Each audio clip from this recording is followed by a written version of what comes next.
지난번에 사는 것의 의미에 대해서 살펴봤는데 이제 두 번째 진술, 죽는 것도 유익함이라는 진술을 살펴보고자 합니다. 이번에는 죽음을 대하는 사도 바울의 태도를 생각해 보겠습니다. 그는 아무런 이유도 되지 않고 다짜고짜 죽는 것 또한 유익하다고 말합니다. 이제 우리가 다룰 질문은 과연 죽음이란 무엇인가 하는 것입니다. 죽음은 우리에게 무엇을 의미합니까? 죽음을 대하는 우리의 태도는 어떤 것입니까? 사람들은 이 질문을 회피할 뿐 아니라 싫어합니다. 죽음에 대한 이야기만 꺼내도 즉시 비난이 쏟아집니다. 사람들은 어차피 죽을 텐데 굳이 앞장서서 미리 말할 필요가 있느냐고 반박합니다. 사람들은 죽음에 대한 이야기를 싫어합니다. 아시다시피 보통 아파트 엘리베이터에 있으면 죽을 사자라고 해서 4층 없이 3층에서 5층으로 넘어가는 경우도 많습니다. 제가 있는 건물도 4층 표시는 4라고 표시하지 않고 F라고 표시를 하더라고요. 또한 아파트에서 1, 2, 3단지 다음에 4단지가 아니고 5단지로 넘어갑니다. 4라는 숫자는 죽을 사자, 사실은 완전히 다른 것이지만 단지 발음이 같다는 이유로 사자를 싫어합니다.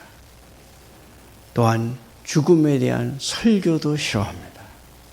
그래서 죽음을 다루는 설교가 아주 희귀합니다.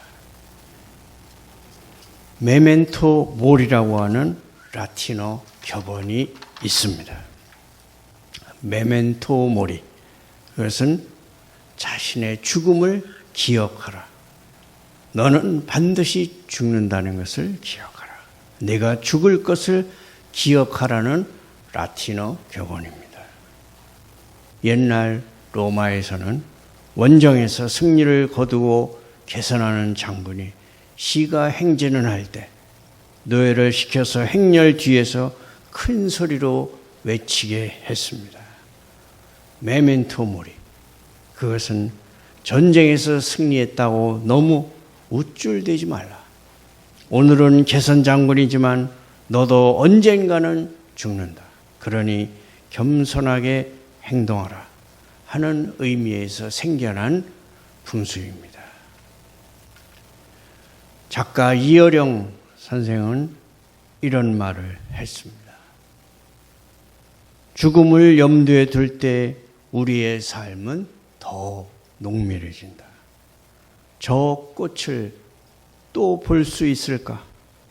그럴 때 꽃이 보이고 금방 녹아 없어질 눈들이 내 가슴에 들어온다. 지금껏 글을 써온 게 죽음의 연습이었다.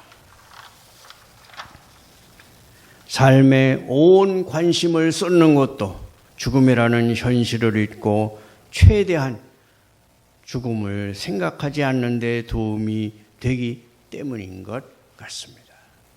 우리나라의 전통 의식으로는 개똥밭에 굴러도 이승이 좋다 하는 말이 있습니다.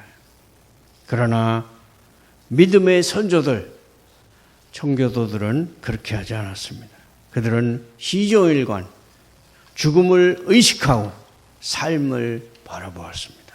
그런데 지금은 그것이 이상하고 기이한 것이 되고 말았습니다. 사람들은 그런 것을 싫어하며 건전하지 못한 일로 간주합니다. 그것은 아주 우습고 무분별한 태도일 뿐만 아니라 여러 면에서 평소 행동과 일치하지 않는 태도이기도 합니다. 우리는 건강보험과 생명보험에 들라는 말을 불쾌하게 여기지 않습니다. 보험 드는 것을 현명한 행동으로 생각합니다. 물론 그런 위험한 일들이 생기진 않겠지만 그래도 화재로 집을 잃을 수 있으니까요. 가능성 있는 일에 미리 대비하는 것이 현명하지 않겠습니까? 라고 말합니다. 현대인들은 이렇게 미리 대비하는 것에 큰 자부심을 느끼며 모든 영역에서 대비책을 마련합니다. 그런데 가장 확실하고 기묘하고 중대한 사건인 죽음에 대해서만큼은 정반대로 죽음을 직시하고 그에 대비해야 할 의무와 중요성만 얘기해도 불쾌하게 여기는 것입니다. 그것은 아주 흥미로운 태도입니다. 이렇게 일관성 없는 태도는 인간에 관해 또 죽음을 대하는 인간의 태도에 관해 성경이 가르치는 바를 확증해 줍니다. 옛날 로마인의 명언 가운데는 이런 말이 있습니다. 삶을 원하거든 죽음을 준비하라. 삶을 원하거든 죽음을 준비하라. 로마의 1세기 세네카라고 하는 철학자가 있습니다. 세네카는 바로 예수님과 똑같이 기원전 4년에 태어나서 예수님과 같은 시기에 살았던 로마의 철학자입니다. 그는 이런 책을 썼습니다. 잘 살고 잘 죽는 법에 관하여. 또 인생이 왜 짧은가? 인생의 짧음에 대하여 라는 에세이도 썼습니다. 그분은 12편의 에세이를 썼는데 그 12편의 에세이가 대화라는 책으로 나와 있습니다. 세네카는 사람들이 흔히 인생이 짧다고 불평하지만 자신의 생각으로는 인생은 사람들에게 충분히 주어져 있다고 주장합니다. 사람들은 중요하지 않은 일, 예컨대 쾌락의 탐닉, 부의 추구, 권력의 추구 등을 위해서 인생을 낭비하기 때문에 인생이 짧다고 느낀다고 하는 것입니다. 그는 이렇게 말합니다. 사는 법은 평생 배워야 합니다. 놀랍게 생각할지 모르지만 죽는 법 역시 평생 배워야 합니다. 삶은 충분히 길며 전체적으로 잘 배치된다면 위대한 업적을 이루는 데 충분할 만큼 주어져 있습니다. 죽음이라는 주제에 대한 현대인의 반응을 설명할 수 있는 방법은 한 가지뿐입니다. 히브리서 2장 15절은 죽음에 무관심한 현대인의 모습을 그대로 묘사하고 있습니다. 히브리서는 죄에 빠진 인간이 죽기를 무서워함으로 한평생 매여 종노릇 한다고 말씀합니다. 바로 이것이 인간이 죽음을 불쾌히 여기는 이유이며 죽음이라는 주제를 직시하고 고찰하기를 꺼리는 이유입니다. 그래서 죽을 준비가 되어 있느냐고 물으면 그토록 모욕감을 느끼는 것입니다. 그렇지 않다면 그토록 강하게 반발할 리가 없습니다. 그런데 사도 바울은 완전히 다른 태도를 보여줍니다. 그는 죽음을 직시합니다. 그리고 죽는 것도 유익하다고 말씀합니다. 이렇게 죽음에 대한 태도를 완전히 바꿔놓은 것만큼 놀라운 복음의 업적은 없습니다. 신약성경에 복음을 배제한 채 죽음을 살펴보십시오. 구약성경을 읽어보십시오. 죽음에 대한 구약 성경의 관점을 살펴보면 이방의 철학이나 가르침보다는 훨씬 월등함에도 불구하고 여전히 모호한 요소가 있음을 알 수 있습니다. 때로는 소망을 표명하기도 하고 어떤 시편은 부활에 거의 근접하는 높은 수준을 보여주기도 하지만 그럼에도 여전히 죽음에 대해 흐릿하고 모호한 관점을 가지고 있습니다. 마치 죽음과 함께 모든 것이 끝나는 것처럼 불평하는 시편도 있습니다. 시편 6편 5절 말씀입니다. 사망 중에서는 주를 기억하는 일이 없사오니 스올에서 주께 감사할 자 누구리이까.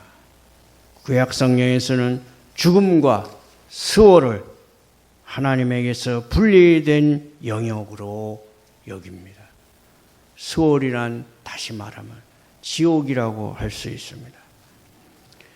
하나님의 도우시는 권능이 거기서는 한계에 부딪히고 그리하여 죽은 자들은 경험한 구원에 대해 하나님께 감사드릴 수도 없습니다.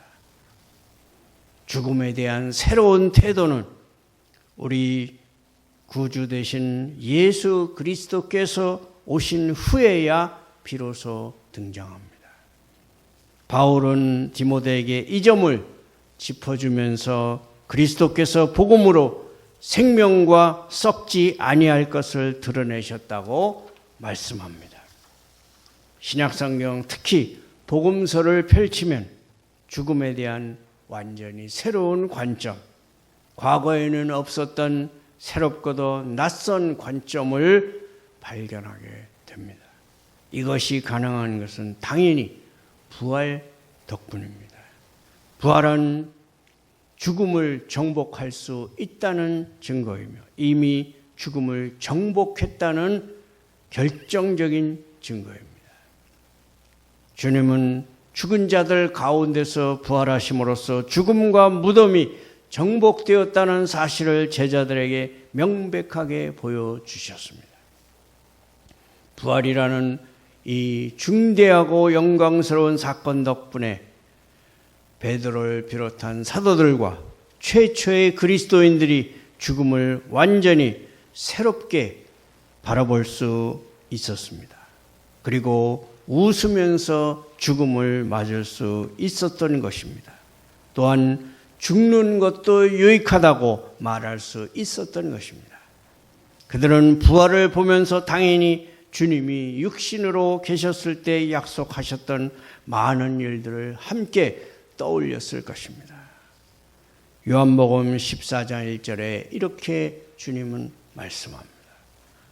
너희는 마음에 근심하지 말라. 하나님을 믿으니 또 나를 믿어라. 내 아버지 집에 거할 곳이 많도다. 내가 너희를 위하여 거처를 예비하러 가노니 가서 너희를 위하여 거처를 예비하면 내가 다시 와서 너희를 내게로 영접하여 나 있는 곳에 너희도 있게 하리라. 그들은 부활 사건을 보면서 이 영광스러운 말씀 또한 반드시 이루어질 것을 알 수 있었습니다. 사도가 빌립보 교회의 이 강렬하면서도 도전적인 말씀, 내게 사는 것이 그리스도니 죽는 것도 유익함이라 는 굉장한 말씀을 할 수 있었던 것은 이처럼 주님의 가르침이 있었기 때문이며 특히 부활 사건이 있었기 때문입니다. 그러나 우리는 이것을 단순히 객관적인 진술로만 다룰 것이 아니라 자신을 돌아보는 잣대로 삼아야 합니다. 이것은 바울뿐 아니라 모든 그리스도인들에게 해당되는 말씀입니다. 바울이 이렇게 죽음을 직시했다면 우리도 죽음을 직시할 수 있어야 합니다. 그런데 정말 우리가 이렇게 할 수 있습니까? 바울처럼 죽음을 직시할 수 있습니까? 우리의 죽음과 영원한 운명은 감사하게도 그리스도께 달린 문제입니다. 어쨌든 나사렛 예수를 하나님의 아들로 믿고 그의 십자가 죽음과 부활을 믿기만 하면 나에게 무슨 일이 생기든지 죽는 것도 유익합니다. 죽는 것도 유익함이라고 말할 수 있느냐 없느냐는 아주 철저한 시금석입니다. 다시 말해서 죽음이 현실로 닥쳤을 때 나에게 유익한 일이라는 생각이 드는지 확인해 봐야 합니다. 제 주변에 얼마 전에 5년간의 암 투병 끝에 돌아가신 분이 있습니다. 그분은 교회 다니고 신앙이 있었으나 돌아가실 때는 교회를 떠나고 믿음의 위로가 없이 세상을 떠났습니다. 또 제 신학교 동창 친구 한 사람이 얼마 전에 똑같이 몇 년간의 암 투병으로 세상을 떠났지만 믿음의 위로로 기쁘게 죽음으로 들어갔습니다. 제 친구 정봉채 목사라고 하는 친구가 아들이 미국에서 한인교회를 계속 하셨기 때문에 한국에 와서 10년간 목회를 하다가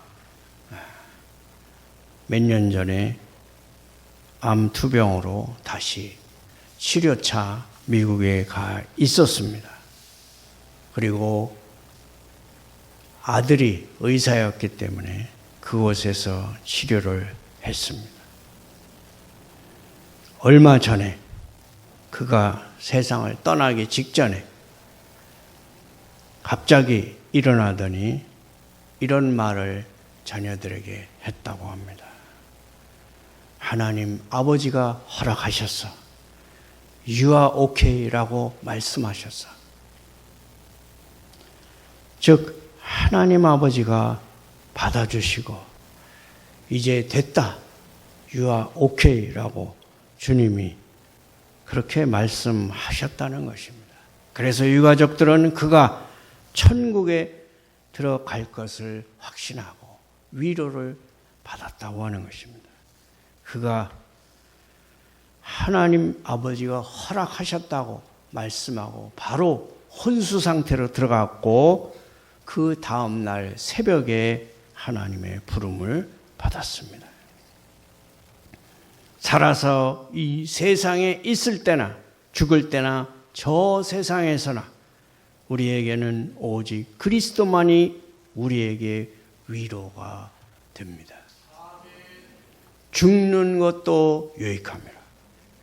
이 말은 죽는 행위 자체보다 죽음 이후의 상태에 대한 언급입니다.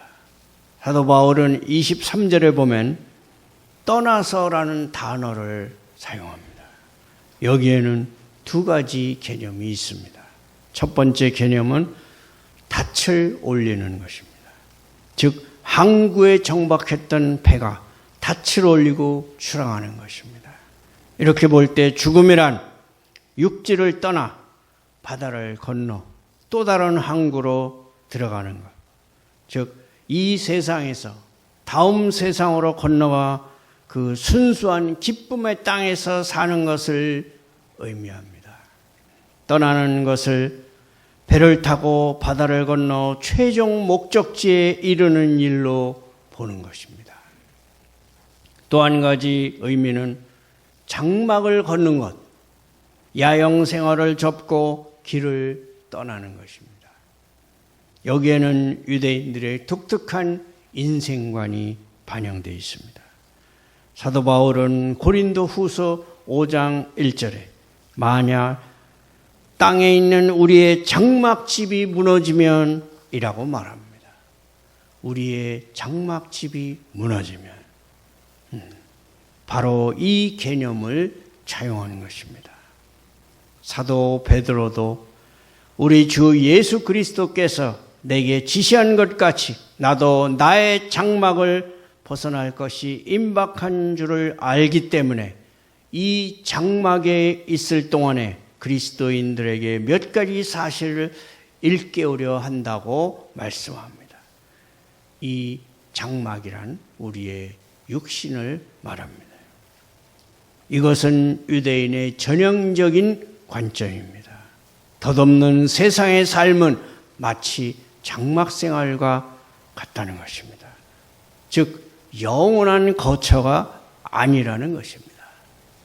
죽음이란 이 야영 생활을 접고 장막을 걷어 저 앞에 있는 영원한 거처로 옮기는 일이라는 것입니다. 이것이 사도 바울의 관점입니다. 그에게 죽는다는 것은 이 세상에서 다음 세상으로 옮겨가는 행위에 불과했습니다. 이 주제를 다루려면 주님이 나사로와 부자 이야기에서 죽는 일의 두려움에 대해 친히 들려주신 말씀에 주목해야 합니다. 누가복음 16장 22절 말씀입니다. 이에 그 거지가 죽어 천사들에게 받들려 아브라함 품에 들어가고, 천사들에게 받들려 아브라함의 품에 들어가고, 이것은 정말 영광스러운 말씀이 아닙니까? 우리의 머리로는 이런 일을 도저히 이해하지 못합니다. 다만 하나님의 아들의 권위에 기대어 믿을 뿐입니다. 여러분과 제가 그리스도 안에 있다면 다음 세상으로 건너가는 마지막 행위를 할 때 천사들이 우리를 받들어 줄 것입니다. 그리스도인에게 죽음이란 이런 것입니다. 그러나 바울의 진정한 관심은 죽는 행위 자체보다 죽음 이후의 상태와 상황에 있었습니다. 사도 바울은 도대체 왜 죽어서 그리스도와 함께 있는 것이 훨씬 더 좋다는 것입니까? 히브리서 11장 14절에서 16절은 이렇게 말씀합니다. 그들이 이같이 말하는 것은 자기들이 본향 찾는 자임을 나타냅니다. 그들이 나온 바 본향을 생각하였더라면 돌아갈 기회가 있었으려니와 그들이 이제는 더 나은 본향을 사모하니 곧 하늘에 있는 것이라. 더 나은 본향을 사모하니 곧 하늘에 있는 것이라. 히브리서는 이들이 찾는 것은 터가 있는 성이라고 말합니다. 장막이나 야영지가 아니라 하나님이 계획하시고 지으신 성, 요동하지 않고 흔들리지 않는 성이라는 것입니다. 그것은 영구한 성이기에 세상의 성보다 훨씬 더 좋습니다. 달리 표현하자면 일시적이지 않은 영원한 삶을 살게 되기에 훨씬 더 좋은 것입니다. 히브리서 기자는 13장 14절에서도 우리가 여기에는 영구한 도성이 없으므로 장차 올 것을 찾나니 라고 말합니다. 우리는 지속적이고 영원한 상태, 불변의 상태를 누릴 것입니다. 이 땅의 삶보다 훨씬 더 좋은 영구한 삶을 살 것입니다. 이것이 죽는 것도 유익한 이유입니다. 세상의 삶처럼 임시적이고 일시적인 삶이 아니기 때문에 유익한 것입니다. 이제 다른 개념, 즉 죽음을 귀향으로 보는 개념을 생각해 보겠습니다. 바울의 요지는 이것입니다. 나더러 무엇을 원하느냐고 묻는다면 이제 그만 지상의 장막을 걷고 그리스도께로 가고 싶다고 대답하겠다는 것입니다. 그리스도가 계신 집으로 돌아가는 것보다 더 아름다운 일이 있겠습니까? 우리나라의 천상병 시인은 자기가 죽어서 이 세상을 떠나는 것을 소풍이라고 표현했습니다. 내가 이 세상에 와서 놀았던 것은 소풍을 왔다고 표현을 했습니다. 이제 다시 집으로 돌아간다. 소풍 왔다가 다시 집으로 돌아간다고 죽음이라는 개념, 그렇게 시로 표현을 했던 적이 있습니다. 우리는 특정 지역을 개척하도록 보냄받은 사람들입니다. 이곳 백성이 아닙니다. 본향이 따로 있습니다. 우리는 천국 그 본향의 백성들입니다. 우리는 나그네요, 순례자요, 체류자라는 것입니다. 저 하늘에 우리의 집, 천국이 있다는 것입니다. 죽으면 그 집으로 다시 돌아간다는 것입니다. 그래서 죽는 것이 훨씬 더 좋다는 것입니다. 죽는 것이 유익한 또 다른 이유가 있습니다. 죽으면 그리스도와 그 부활 안에서 이 사망의 몸을 벗게 되며 욕심과 탐욕과 옛사람의 잔재를 벗게 되고 죄로 가득 찬 모든 것과 불완전한 모든 것을 벗게 됩니다. 그리스도는 죄의 책임과 죄의 권세뿐 아니라 그 오염에서도 나를 완전히 해방시켜 궁극적으로 영광스럽게 해줄 것을 보장하십니다. 죄의 요소들이 전부 씻겨가는 날, 죄에서 완전히 해방되는 날이 온다는 것입니다. 또 어떤 일이 일어날까요? 모든 것을 있는 그대로 이해하고 보게 됩니다. 온전히 궁극적으로 알게 됩니다. 사도 바울은 고린도전서 13장에 보면 우리가 지금은 거울로 보는 것 같이 희미하다고 말씀합니다. 감사하게도 이 땅에서도 조금은 본다는 것입니다. 이처럼 지금은 희미하게 보지만 그때는 얼굴과 얼굴을 대하여 본다는 것입니다. 모든 것을 선명하게 보고 구원의 큰 계획도 전체적으로 본다는 것입니다. 하나님과 그 기함과 그 영광을 본다는 것입니다.